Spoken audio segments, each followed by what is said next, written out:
I don't know if the camera is going to show it or not, but it's dark in here, and the camper is still inside the shop. It's still in here for two reasons. One reason is the welder quit working. I think I probably caught that the heat lamp came on it, the heat indicator came on it saying that and it wouldn't feed anymore. So it basically said it was getting too hot, wouldn't feed anymore. And I tore into that, and what I think I found out is this fan here has stopped working. Luckily, I found this fan that I think is going to be a replacement. It was actually off of one of my old offset presses from the shop that I'm stripping down to take to scrap.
So I think that's going to be a replacement, but I haven't had a chance to try that yet because I've got electricians here and they are laying 700 feet of wire to get electricity back out to my well. I was having issues with that a while back. Hopefully this is going to kind of solve that once and for all. We kept finding breakages. Bad deal. So anyways, because of that, I haven't been able to do any work in here because I don't have any electricity because it's on the same panel as that is. So the camper still sits idle. I have not gone camping yet. The second reason I haven't gone camping, I'm going to have to take you outside to show. This is the second reason I haven't gone camping. I don't know if you can see how windy it is, but we've got like wind advisories right now. It is so windy, and I don't know if you'll be able to see how dusty it looks way out there. I mean, it is just gusting, absolutely gusting wind. So even if I could have gotten the camper fixed and ready to go, I don't think I want to mess with this wind. This would make it so miserable out camping. So that's where we're at. Sucker still sits.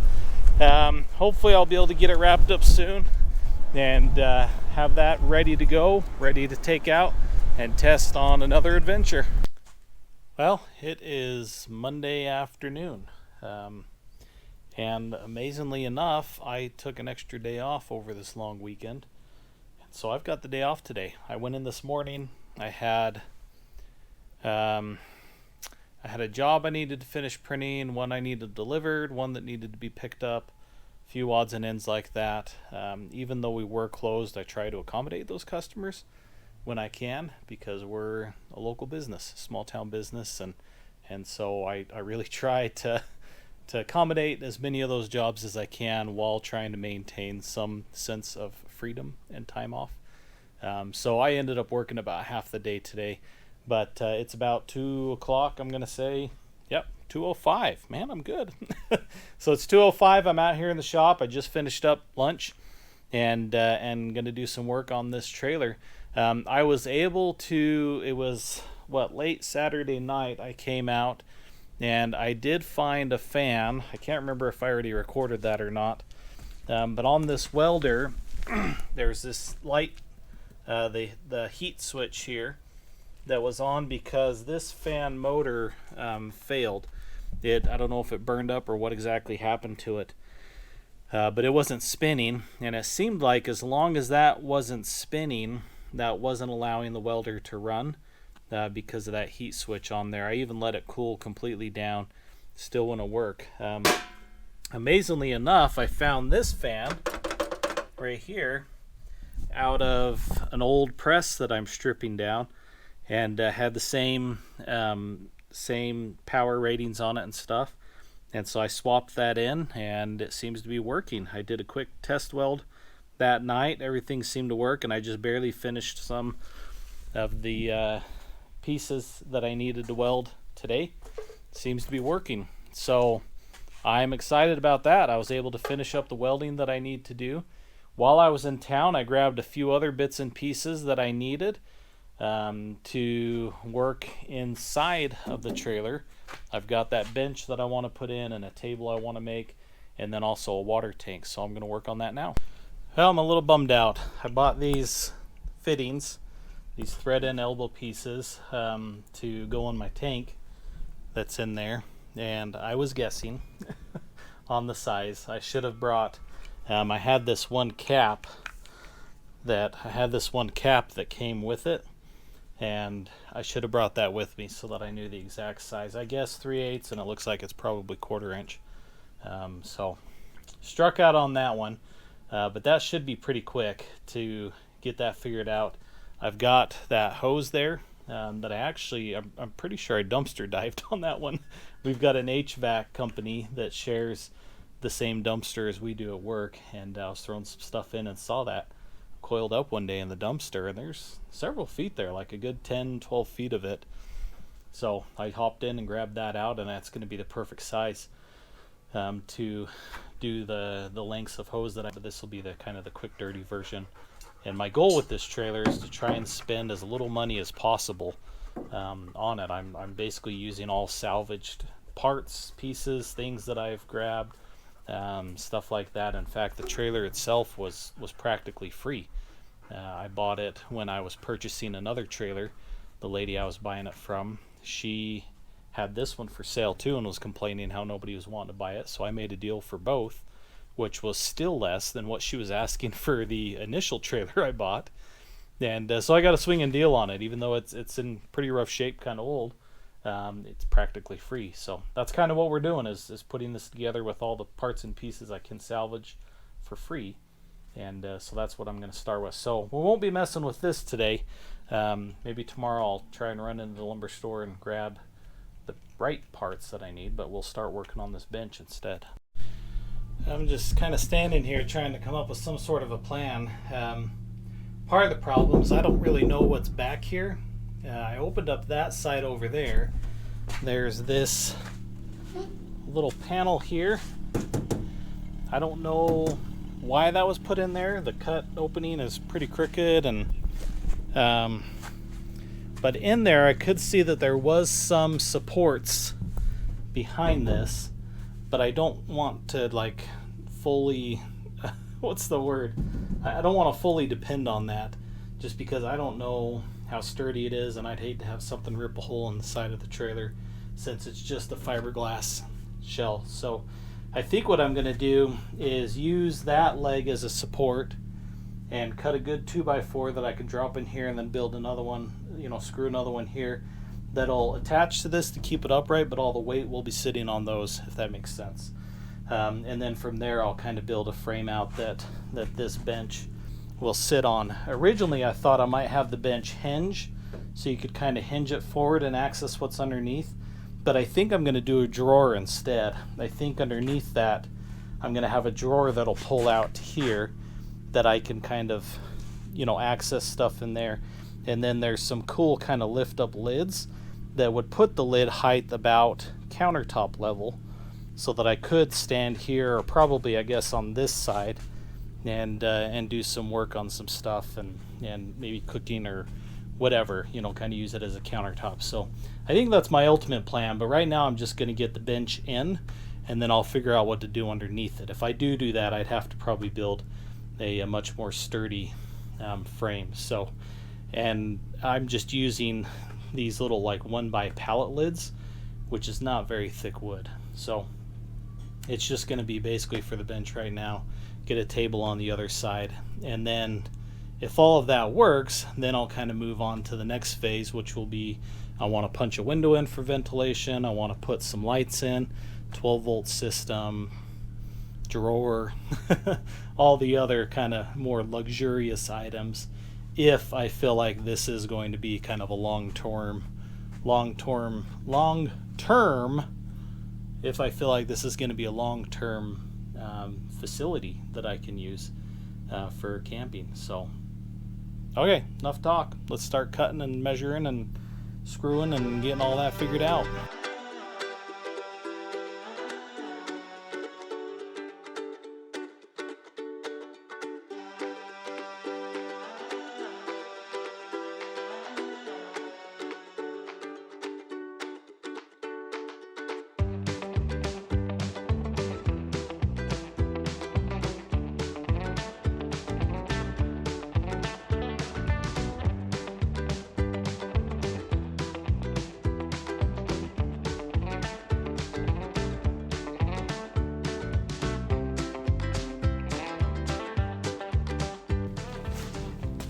Floor looked like it was kind of curled up at the edge there, so I was worried, even though my measurements were right, that maybe the cut wasn't right, but it looks like it's good and level. So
just a little too tall, I think. I don't want to be able to swing my legs because I'm going to be the tallest one sitting on this, and I'd like it lower so if I have my kids or something like that, it's easy for them, not to mention the table. Yeah, I think I need to drop everything down just a little bit.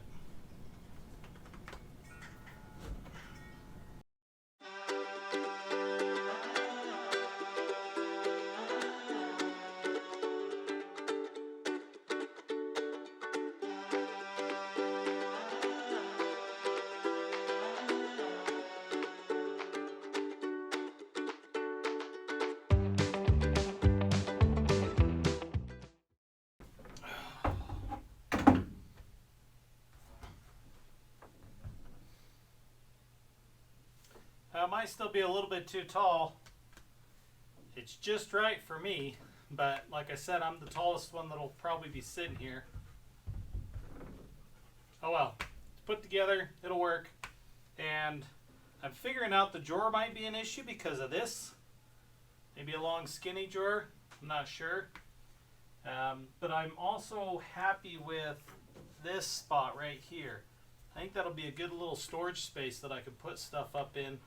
But I'm planning to run water line from there down and behind here also, so it'll kind of cover that and keep that all tidy too. So all in all, I think good.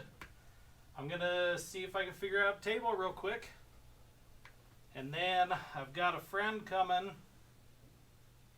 in about an hour and a half, and he's gonna help me drop the pipe down into the well, and hopefully we'll have water to our yard by the end of the day, and I could start watering our grass.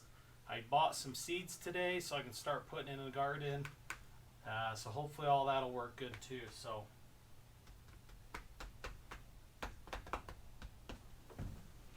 okay, so table.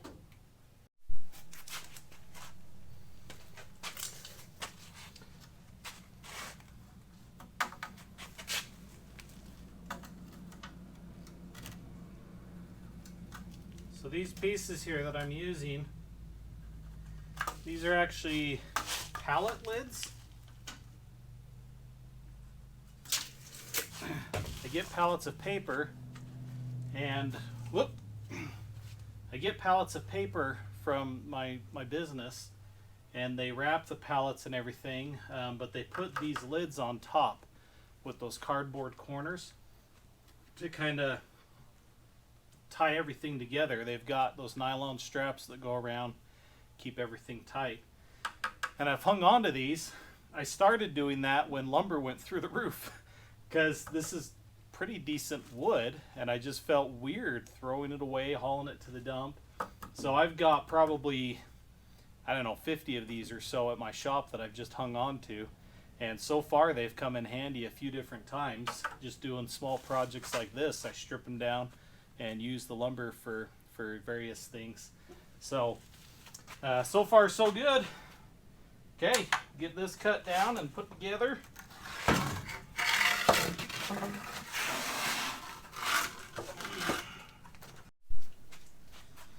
Okay, so that's going to be my basic frame. I've got a sheet of some cheap plywood that was salvaged from the renovation we did, I guess, on the building that my business is in, that I'll cut down to size. And then I got this piano hinge. I looked at a couple of different types of hinges, but I've used this hinge before, and I just like a lot of the weight's going to be on this itself, and so I like that it's got a full strip to kind of distribute that load. So I'm going to use this hinge.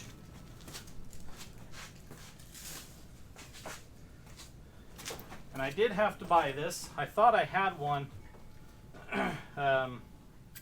left over from the greenhouse project, but then I remembered that I used that somewhere else. Where did I use that at?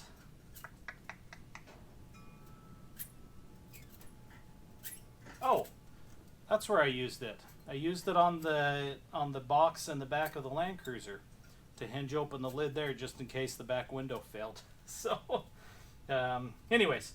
So, see what I can figure out on this.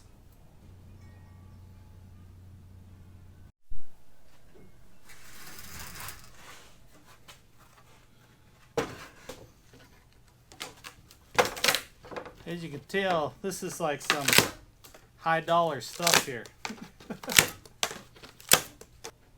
So I knew that I was going to be short on each edge just because of the size of that sheet. But I'm just losing an inch is all, which just isn't that big of a deal to me.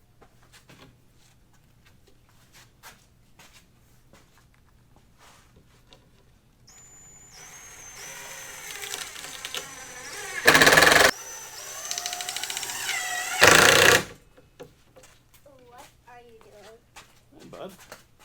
Oh, wow. Look at that. What do you think? Oh, you put it in a seat in there. Yeah, I got a bench in there. We'll hop in there and try it out. Sure. See how it works. Yeah. And this is a little bit more different. I never knew there'll be these stuff in here. Yeah. How did you get this open? How did I get it open? I opened the door.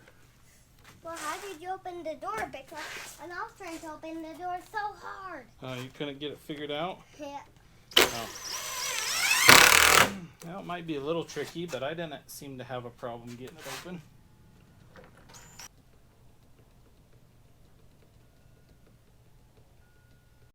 Okay, got it all set up. Got the bench here, and then there's the table. Folded up, I ended up tying some strings. There's a hook up there, and then anchored over there, and then that's a little flip over latch. So basically, undo that, table drops down, and those support the corners, which is a lot easier than a leg. Can't put a lot of weight on it, but it'll be enough, you know, for plate, water, whatever I need to. And then when I'm gonna drive, or if I just need it out of the way, fold it up like that, drop that down, and it's stored. And then I've got all this floor space here, which is wide enough that someone could sleep there if they needed to. There's a good chance that somebody would be me. I know when we go camping with the rooftop tent, the kids and mom get to sleep up where it's soft, and dad gets kicked to the floor or somewhere else. So good chance that'll be my spot, and I do fit just right under there, so it could work for that, or just stuff on the ground or whatever. I don't know what it'll be. So and the cool thing about where that table is that square that I showed you. It's kind of framed in on the inside, and I actually found a window, a little sliding window that has a little screen in it that would fit in there. I'd have to trim out a little bit, but I think I could make it work. And so it'd be really cool because that would sit basically right above the window. So if you were sitting there, you could see out through that. It would provide some ventilation, which is needed. I was getting a little warm just sitting in there, and it's not a hot day and the sun's not beating on it. So that'd be cool. And then I think I'm going to try and find a screen with some magnets or something that'll kind of fit in that opening, so you can just leave these doors open and get a breeze in there and something like that. So anyways, that's down the road, phase 3, 4, 5, whatever. But right now, basic setup's about there other than water. I'll get that figured out, and then we'll be good to go.